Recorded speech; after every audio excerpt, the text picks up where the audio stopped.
Blog Talk Radio. Hello and welcome to tonight's episode.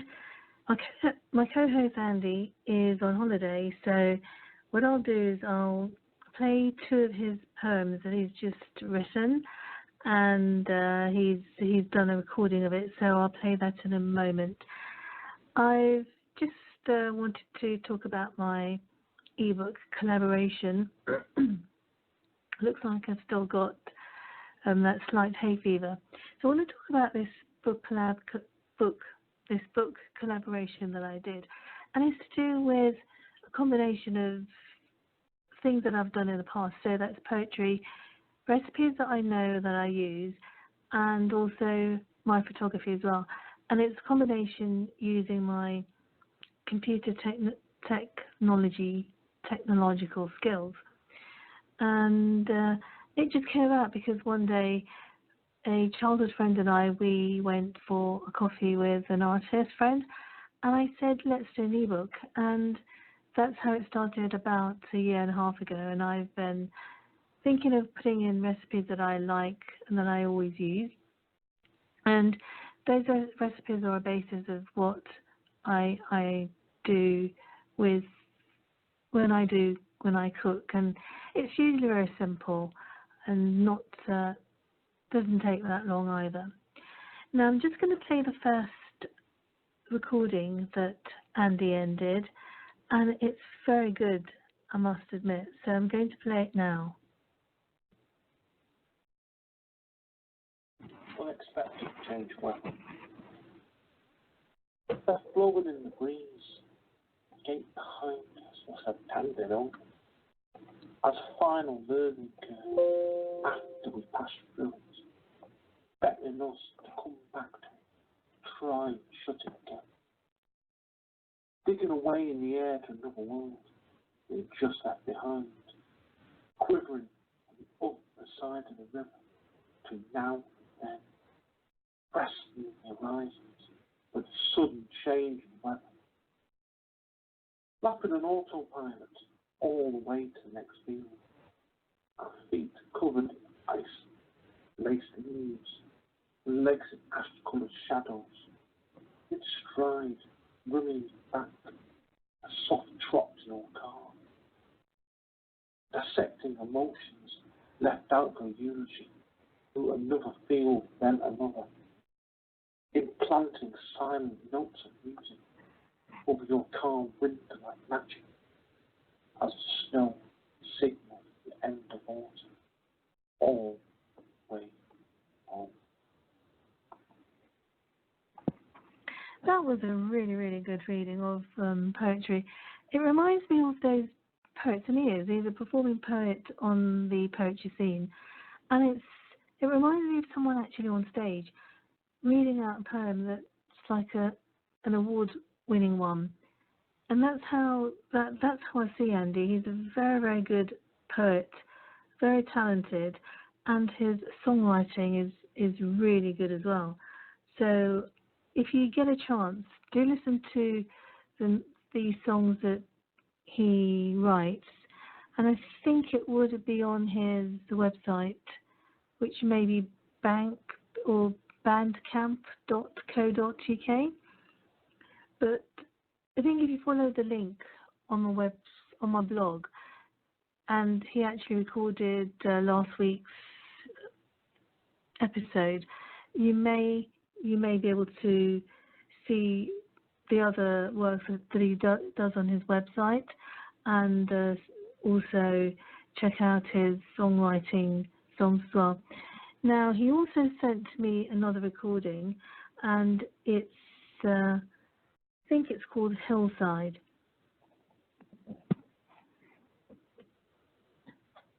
Over the hillside, rustling in the wind, the nearer we got to the other side of the hillside, your scrawled message of goodbye played deep on both of our consciousnesses, the longer you stopped at the farm of a fence that led to the cliff towards the sea, watching a gull, too, fly out into the early hazy morning sun. Where they'd come from, these were for sure. Whether from cave further on cliff out of our nation, headed to cloakers, or perhaps been sitting on one of the gaps on the beach, like on a loose bound wall. Distilling your intended words as you fuse ashes into a new meaning of star anger towards both your brother and sisters, who would have nothing to do with it, and everybody found out that it's unfair, leaving you with no choice.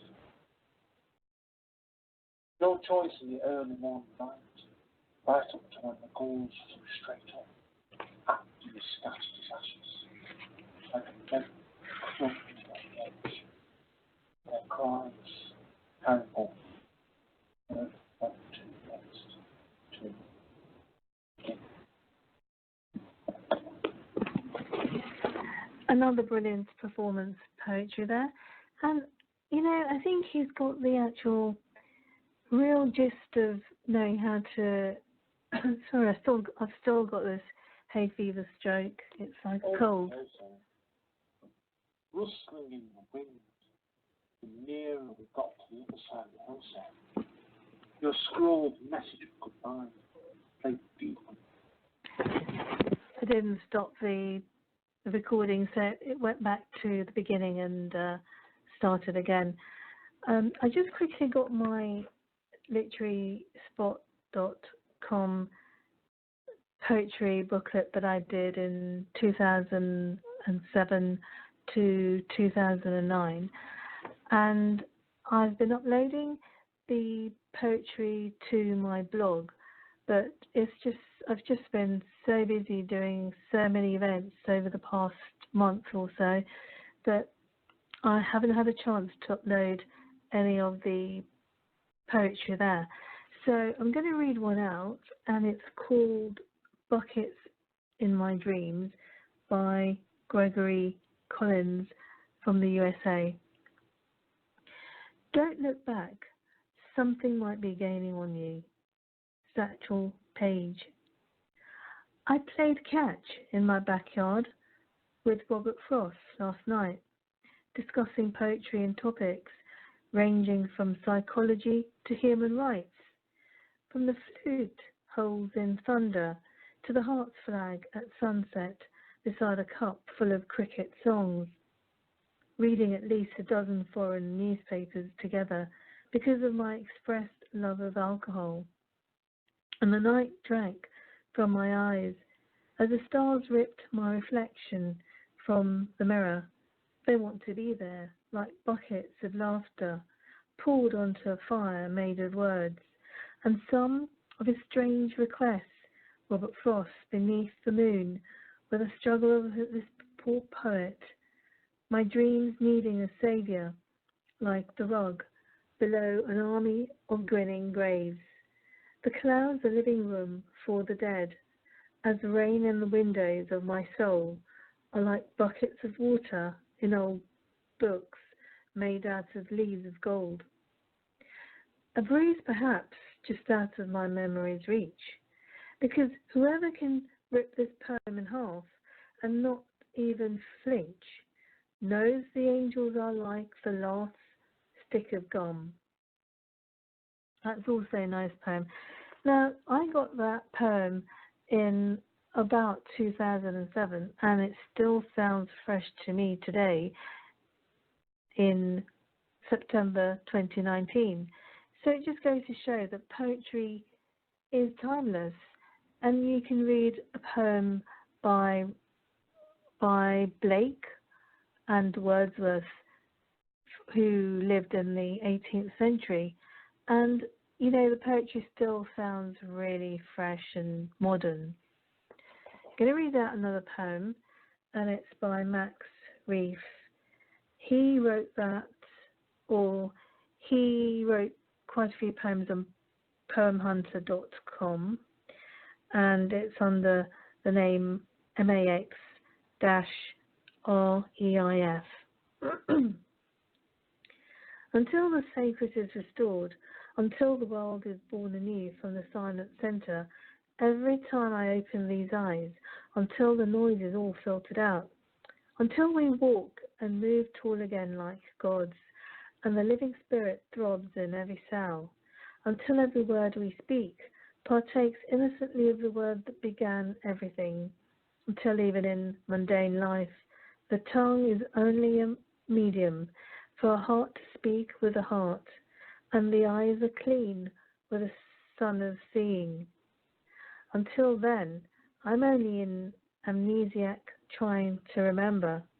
Until then, my entire being is merely a muscle of striving, for I will never be able to understand or accept the fallen world.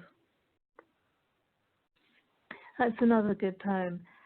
And I did some more, but I think I only did one. I do one like throughout the booklets, and my voice is still a little bit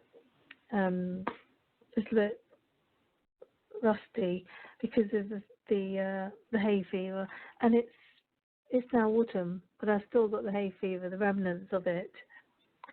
So this is my one, and it's called Bread, White or Bran.